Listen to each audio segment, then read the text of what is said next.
Libra, August 6 to 12. Ito yung reading mo. Check natin yung mga energies, yung mga paparating dapat mong malaman. Shout out sa lahat ng ating star sender, super thanks sender, sa ating mga nag-avail ng membership, subscription, top fans, anniversary followers, yung mga laging bangers, mga nag-avail lagi ng private readings natin, yung mga suki natin dyan. Kung balak nyo pong mag-book, mag-inquire, nag-iisa lamang po yung Purple Teen official page. Purple Teen na may blue check sa kanan, yun po yung lagi nyong titignan. Yun lang ang legit. Nag-iisa. Kapag wala pong check sa kanan, hindi po ako yon. Kaya, huwag nyong i-entertain yung mga ganun. Okay. First card mo is commitment, Libra. Ano to? Papasok ka na naman ba sa isang relationship? Kung hindi naman to relationship, Libra, it's just that merong mga bagong cycles wherein i-commit mo yung sarili mo na naman dito. Kung ano man ito. Kung hindi man ito related sa love life. Okay? I-dedicate mo yung oras mo dyan. No? Alam mo yung paglalaanan mo. Mag-i-stick ka dyan. Trust.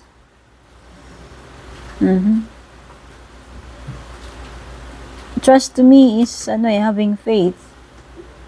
'Di ba? Ang faith is kahit pikit mata, kahit na hindi natin nakikita ay nagtitiwala tayo. So parang ganun ito. Okay? Basta always trust God, ano man yung mga plano niya sa atin, hindi man natin nakikita yan, nalalaman. Basta tayo ay nananalig sa Kanya, naniniwala, nagtitiwala. Okay. Siyempre, gagawin natin lahat ng part natin, pero andun pa rin talaga yung part na isusurrender natin kay God, yung mga bagay na hindi na natin sakop at hindi na natin, alam ba yung future natin. Okay? Basta magtiwala ka lang, Libra eh. Yung sinasabi dito, hindi ko alam kung patungkol saan yan eh.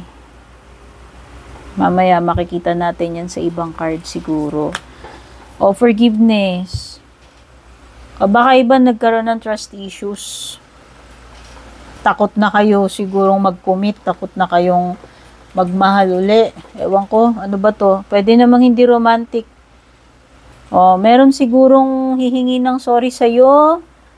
Or ikaw, vice versa. Meron ditong connection na magkakaroon ng pagkakaayos or healing. Kasi patatawarin na yung isa't isa. Pwedeng ganon. O pwede rin naman, minsan, ang kailangan nating patawarin is yung sarili natin. Sa mga pagkakamali natin or kung meron man tayong mga, alam mo yun, mga maling decision natin, no? Yan, pwedeng forgiveness sa sarili mo, forgiveness doon sa nangyari sa'yo, or forgiveness sa isa pang person. Ay, may pagbabati talaga, dear.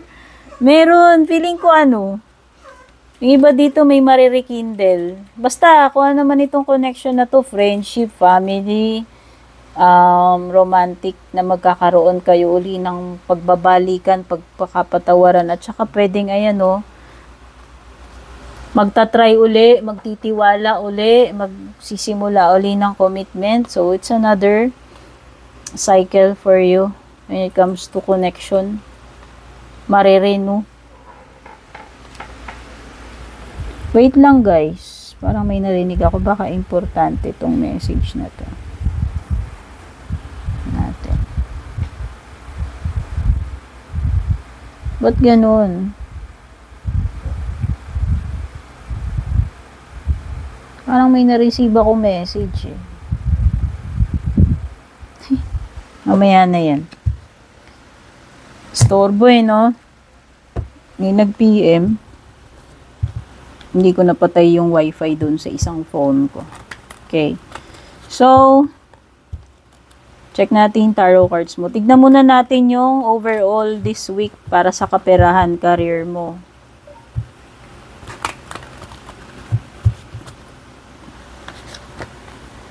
Ay, Ace of Swords na baliktad, Libra. Oops. So, yan na naman, yung mga nakaano, walang kasuotan. Bawal kay YouTube yan.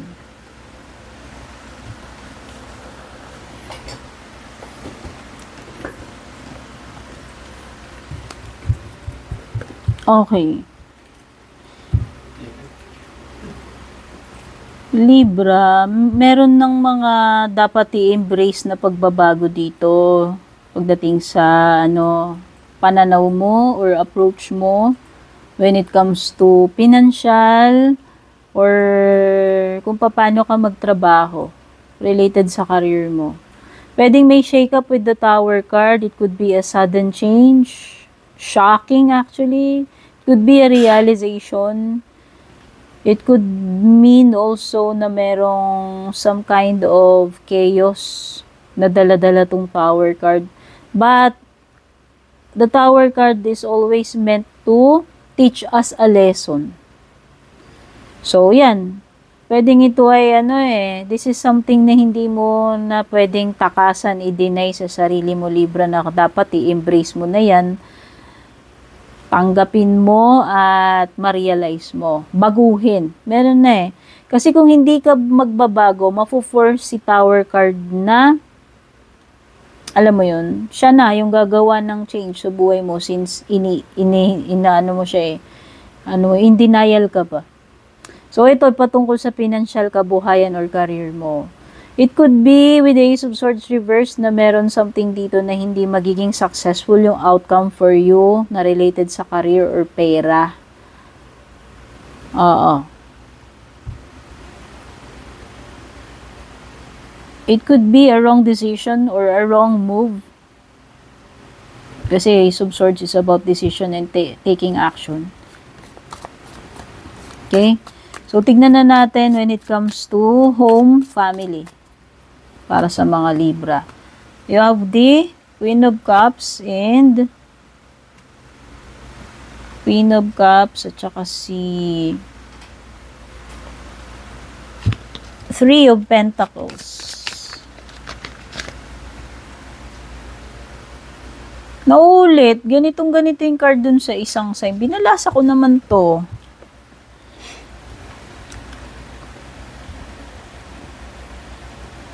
I think wala namang problema sa family, household, whatever, Libra. Nakikita ko nga dito with the Queen na you are blessed, you are happy, fulfilled, contented. Nakikita ko when it comes to kabuhayan ng pamilya, financial this week, wala naman ako nakikitang may encounter na problema ninyo. Nakikita ko nga na kung ano man yung mga challenges, magiging okay lang kayo, masusurvive ninyo, mapagtutulungan ninyo kung ano man tong mga bayarin, gastusin, no? Nakikita ko may unity. Okay? So, family. Wala na ako nakitang problem. Emotional and financial. So, secured yung pamilya. Sa tingin ko, secured naman yung home. Check na natin yung love life mo, Libra, for this week. Anong update? Nako, iwan ka na naman sa ere nito, Libra. I think kailangan mo rin mag-set ng boundaries or kung nababother ka dito sa person mo, kailangan mo siyang prangkahin, diretsahin. Pakita mo sa kanya na hindi ka paligoy-ligoy na tao. Basta, nafe-feel ko dito sa Queen of Swords is maging clear ka eh. Maging clear ka kung ano ba talaga yung gusto mong sabihin na feel mo about this situation or kung ano man yung ginagawa sa'yo nitong person na to or about this person. Prangkahin mo na, wag mo na siyang bitinin, wag mong basta meron kasi ditong something with the Hangman na parang naka-put on hold. It could be na parang this is a period of contemplation whether sa side niya or sa side mo, no? Parang nag-iisip pa ng mabuti tong tao na to eh. Hindi ko alam kung ikaw yan o siya. Kasi itong Queen, nag-iisip din yan eh. Okay. Pero meron lang something dito na pwedeng iwan ka sa ere, maput on hold, parang frozen, waiting period, o parang tipong nag-o-observe, nagmumuni-muni. Okay? It could involve a Pisces or an air sign, kapareho mo. Yes. Air and water yung mga nandito. Check na natin sa area ng hindi mo inaasahan. Anong meron dito sa hindi mo inaasa? O, Justice card, Libra card yan ikaw. Tapos Sun card, Leo. Okay, may Leo, may Pisces, may Libra.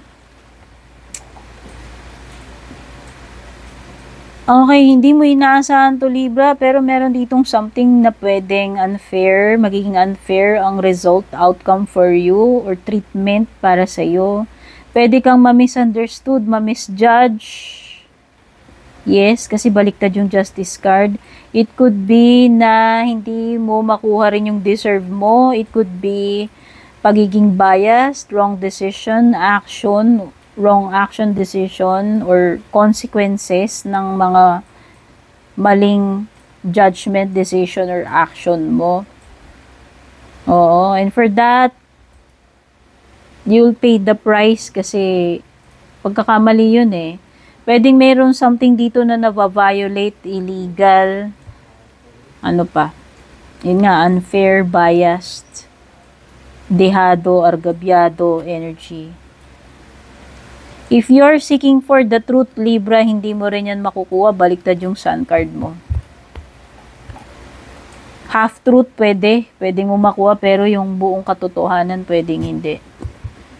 Someone could be keeping secrets from you, hindi nagiging transparent, hindi nagiging totoo, or pwedeng nagsisinungaling. For sure, Libra, hindi mo pa makukuha yung clarity or truth or answers or deserve mo, justice this week. Yun lang yung maliwanag yan sa dalawang cards na yan. So, check na natin when it comes to ano yung makukuha mong blessing, magandang bagay, gift this week. Ay, Leo talaga. Lakas ng energy ng Leo. Leo, Libra, Pisces, Taurus. Okay, sa area ng blessing mo, good news, good stuff. Ang ganda, Libra. This is marriage. Hindi lahat makaka-relate dito for sure, pero nakikita ko dito is hindi man kayo ikasal, pwedeng this is a divine connection, soul connection. Malalim to, sagrado, seryoso, traditional, religious. You could be dealing with someone who is, pwedeng same kayo ng beliefs, alignment, same kayo ng religion, ng mga paniniwala, ng values. So, this is a soul connection, I think. Mirror kayo na ito eh. Could be a Leo. Kung na-meet mo na to, ka-connect mo na siya ngayon or pwedeng paparating pa lamang siya sa buhay mo. Pwedeng kung hindi ka pa nag-aasawa, this is the person na ideal mo mapangasawa. Or at least, nafe-feel niya na ikaw yung mapapangasawa niya. And pareho kayo. Okay. So, nakikita ko, this is a strong partnership, relationship. Ito ay person na nakikita ko, mag-i-stay siya talaga sa'yo. Magkaya niya magtiis, mag-sacrifice. Yes. Itong person na to, pwedeng pinipigilan niya yung totoong nararamdaman niya. Hindi niya sinasabi sa'yo. Siguro, kunwari, alam mo yun, yung parang seryoso or basta parang ayaw niyang ipahalata na alam mo yun, na weakness ka niya. Oo. Or tinatrain ka niyang i-resist. Di ko alam, siguro nagugustuhan ka niya, na-attract siya sa'yo. Pero parang, kunwari, pinipil niya, okay, I have self-control, ganyan-ganyan. Kaya ko magtiis. Okay? Yes, I think this is, a strong connection, relationship in the future kung magsisimula pa lang yan for the both of you. So, tignan pa natin yung mga ibang Or it could be na meron ka magigain na kaalaman, wisdom this week kasi Hierophant yan. And ang nakikita ko with the Strength card is you have enough na lakas para ma-overcome mo lahat ng challenges mo this week and hindi ka basta-basta bibigay susuko. Yun lang yun. Matibay ka. Ayan, matibay ka with the Strength card. Kaya mong kontrolin kung ano yung dapat mong kontrolin sa sarili mo. I-tame yung dapat i-tame sa sarili mo. Ano pa ibang pabating sa'yo? May ending loss. Oh. Pwedeng someone is living your life or this could be an end of a situation daw. Wow! Magandang transformation for you, Libra. Paparating na asap itong magandang pagbabago. At may romance talaga. O diba, sinasabi ko nga sa'yo. May mamimit ka. Kung mamimit mo pa lang yan, nakatanda ng mamit mo yan. Pero pwedeng namit mo na, pwedeng kakonect mo na siya. Mauuwi sa romantic yung pagkakakilanlan ninyo. At pay attention to your health, Libra. Lagi ko sinasabi, disclaimer, I'm not a doctor. Pero pag lumilitaw yan, it's a warning sign na pay attention to your health. Okay? So, meron pa tayong 4 na cards. Suhugutin ko. Kung meron man kayong mga katanungan sa isip ninyo, maaaring itong 4 na cards na to ang makakasagot niyan. Ito ay magsisilbi ring closing messages for you or advice ng reading na ito. Okay? So, pwede nyo i-pause kung gusto nyo mag-meditate o kung magtatanong pa lang kayo. Pero kung halimbawa may mga katanungan na kayo sa isip ninyo, even before nyo pa mapanood to, pwede yun yung ito yung mga kasagutan. So, ang first card mo is opportunity yan. O, yan. Baka may paparating na opportunity for you. Or maybe, this is a sign na i-grab mo ito. Ito na yung moment. Ito na yung big break mo. Yung opportunity na hinihintay mo. O, let go daw.